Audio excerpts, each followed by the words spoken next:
Chapia Bwana makofi na vigelegele. Amina, tunaendelea. Kwa majina yangu ni yale Macron Faustin.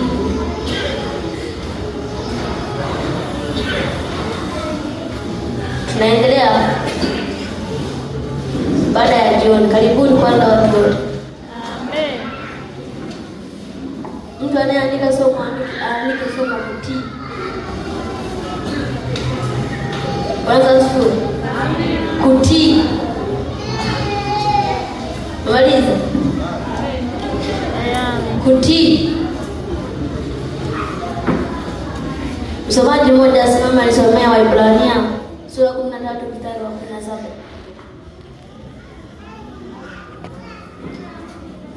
Amina.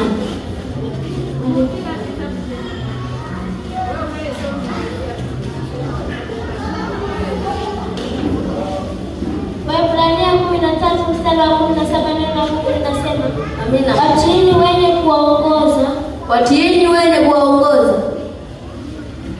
na kuwanyenyekea, maana wao wanakesha kwa ajili yenu. Amina. Watiini wenye kuwaongoza. Waweza usiwe. Amen. Mtu yeyote yule anayekuongoza umtii. Waweza usiwe.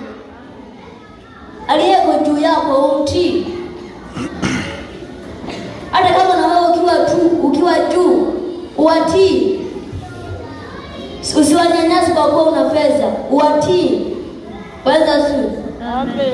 Uwatii wenye kukuongoza. Kwa sababu wenyewe wanakesha. Kwanza asiwe. Kama hapa mchungaji anakesha na kuombea, alafu muda huu hautii. Kwanza asiwe. Amen. Msije mkasema eti mbona wengine wako masabuani na kunywa pombe. Hamna, wenyewe wanaishi kwa maombi yetu. Msiseme eti mbona si kila siku kanisani tunakuja, lakini una wengine hawaji. Lakini wale walioko nje wanaishi kwa maombi ya Wakristo. Waweza asiwe. Mwatii wenye kuwaongoza, kwa sababu wao wanalala kwa kuwaombea nyie. Waweza asiwe. Mwatii na kunyenyekea. Waweza asiwe. Hebu nisomee Wakolosai sura ya 3 mstari wa 18.